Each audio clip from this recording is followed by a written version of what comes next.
effects of some of these government programs, specifically in Pingire, is because the political and technical leaders work closely.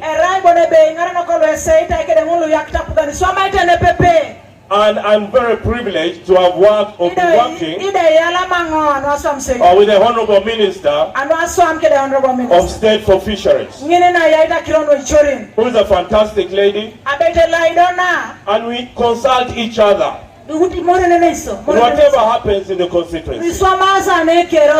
And certainly we will continue working closely for the benefit of these people that we represent. However, Honorable Minister, aside from the Myoga and PDM that we are here for,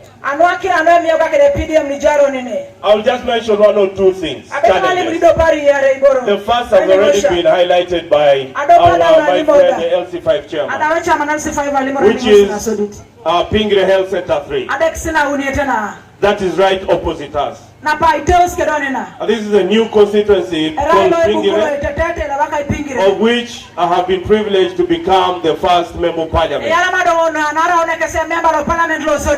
And the challenge I have majorly is that hospital. It's government policy that every constituency must have a health center for.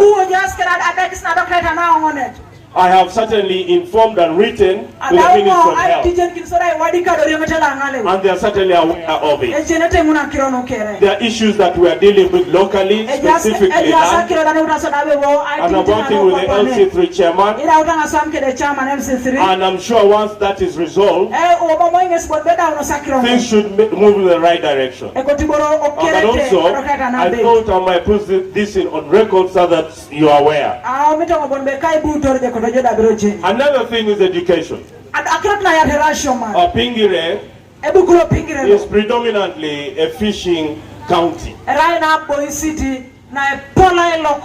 Over the years, people have not taken education seriously. But now closely they are realizing the benefits of education. But as government, we must help them be attractive to the schools. There are distances between primary schools. And therefore, there are seed or community schools that have been inherited by the parents. And I'll specifically highlight Okidi Community School, Agonyo Primary Community School, and Obangin Community School, another. They desperately need to be coded. I have written severally to Minister of Education, and I'm very sure that with your support, things will happen for those schools. But also there are key secondary schools that we have, Pingire SS and Labor High. Again, the Minister of Education is aware. And with you and me, I'm pretty sure that very soon, government should take over these schools. Honorable Minister, now to the issues that we are here for.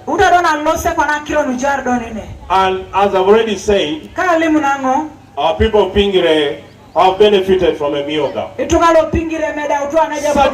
Certainly not all. But the beneficiaries are visible. In the county, in the Myoga we have 18 groups. Of the 18 groups, each have received 30 million. 16 groups have received 30 million. 2 groups have received 50 million.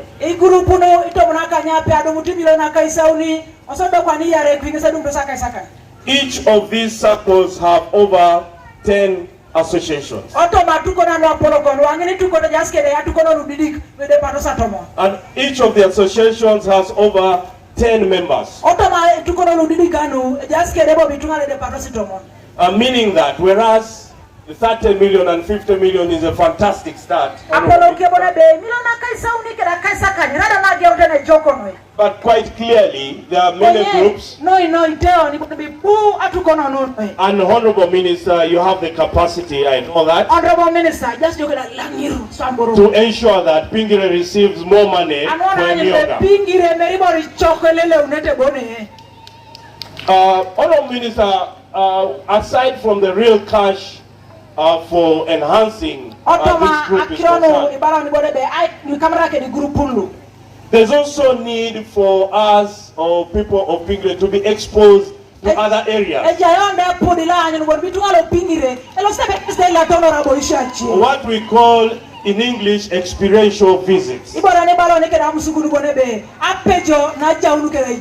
and experience the success of other people, how they perform and what they do. So that by the time they come back to implement their projects, they would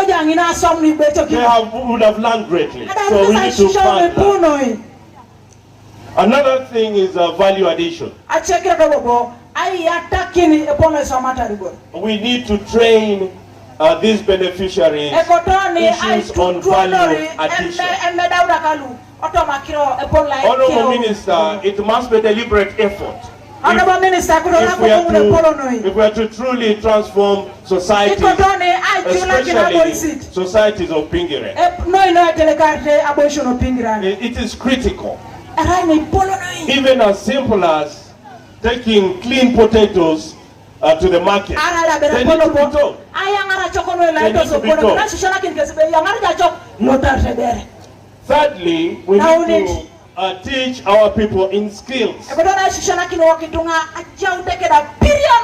I know that there are the carpentry workshop here. They will need continuous training.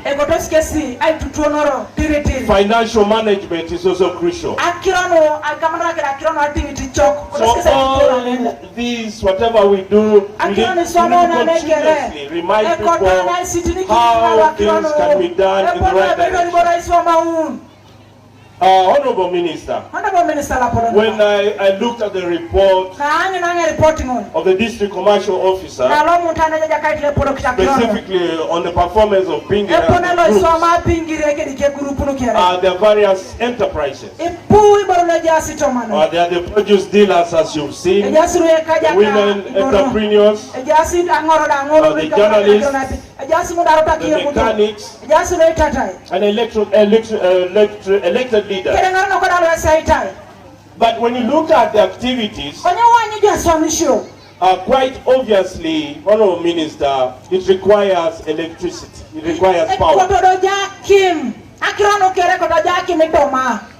Because whatever they do, there's an impediment of power. We have had, for instance, over 2 years, that Paul's electric lines, I will assure you, Honorable Minister, these lines are not powered. Again, I've engaged the Minister of Energy. I have letters that I can share with you, with the hope that this issue should be resolved. Now on PDM. A lot has been spoken about PDM, especially the performance of PDM in Pingire. The uptake has been very low, but because of the lack of awareness. Lack of what? Awareness. I realized that when I visited Labor a few weeks ago, I engaged the leadership of PDM in that and once we engaged and highlighted some of the challenges, within 2 weeks after I left, people actually started receiving money. Now, the Minister of Fisheries also had a baraza last week And specifically spoke about PDM and yoga and other projects. And by such engagements with local communities, there is uptake starting to increase. However, there are quite a few challenges. The cow has already mentioned one. That is the community development officer and the parish chiefs. A lack of facilitation, especially on administrative issues, movements from A to B, transport, but also what they need for their technical work. They lack laptops, they lack smartphones, and they don't even have data. Honorable Minister, this is a great impediment. These technical officers you see here, I do know that they have challenges and they have a lot of accusations directed towards them. But at the same time, they genuinely cannot execute their work. Meaning that the laptops, the smartphones and data, they pay from their own pockets. And they are serving government and the people. That's the sacrifice that they give, and we really must appreciate that. We must. Secondly, and this is the most serious, that is the bank that is running PDM in this sub-county. And that is the house, the Finance Trust Bank.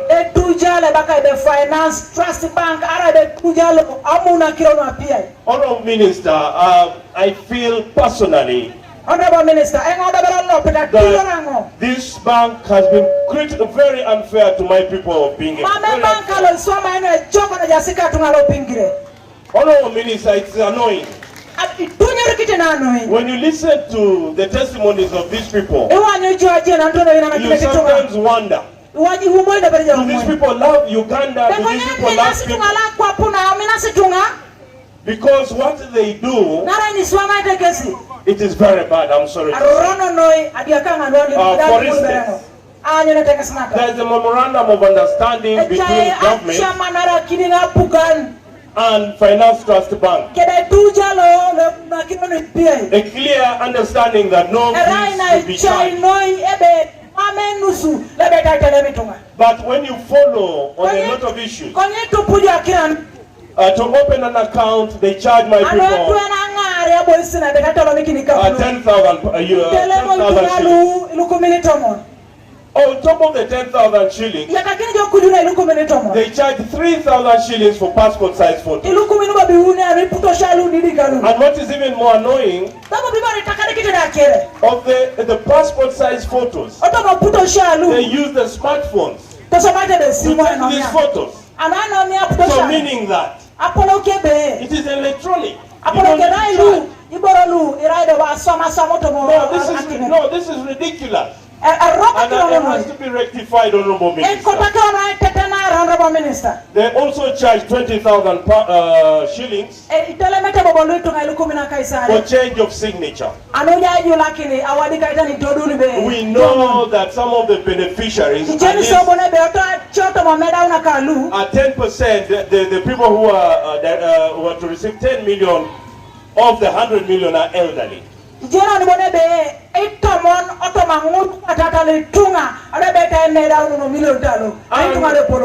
a majority of people in Pingire have challenges, maybe in sometimes writing. And when you sign a signature 3 years ago, they can forget. But the bank charges 20,000 for that.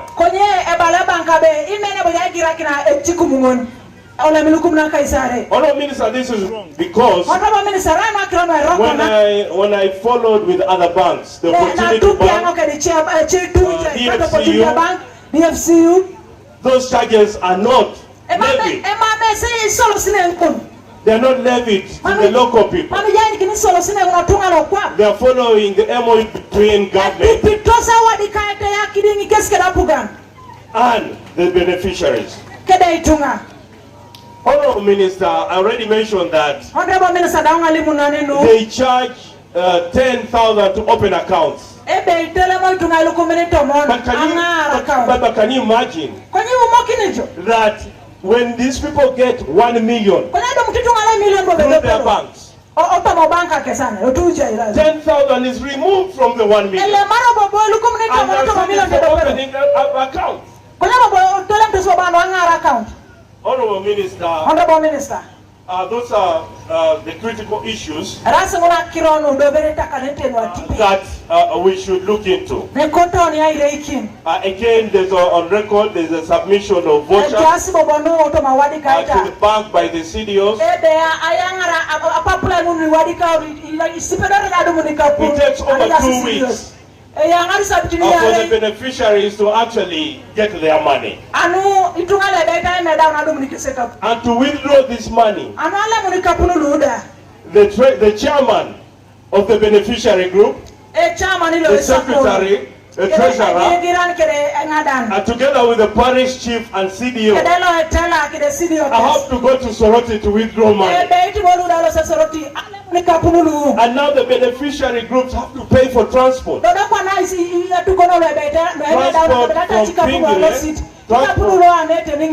Transport from Pingire to Soroti. Each person is charged 20,000. So you can just imagine. So, Honorable Minister, we have to sit together and see that the issues of Finance Trust Bank have to be resolved. This cannot go any longer.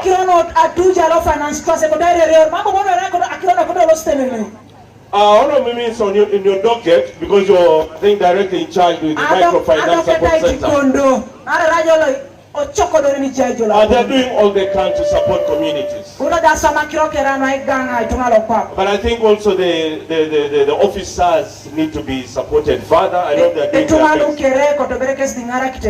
But it's just two groups that have been having frustrations with in the constituency.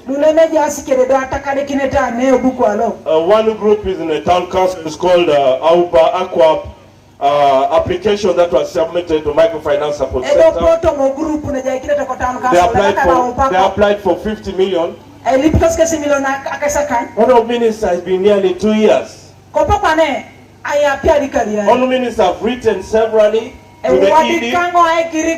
Honorable Minister, I have personally gone to the Microfinance Support Center 3 times.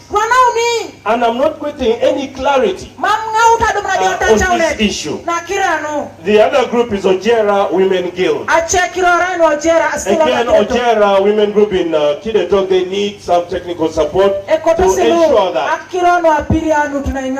they access their money. Honorable Minister, thank you so much for listening to me.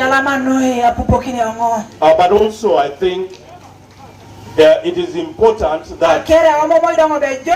that we inform our people that there are other programs that are actually the government is sending money for.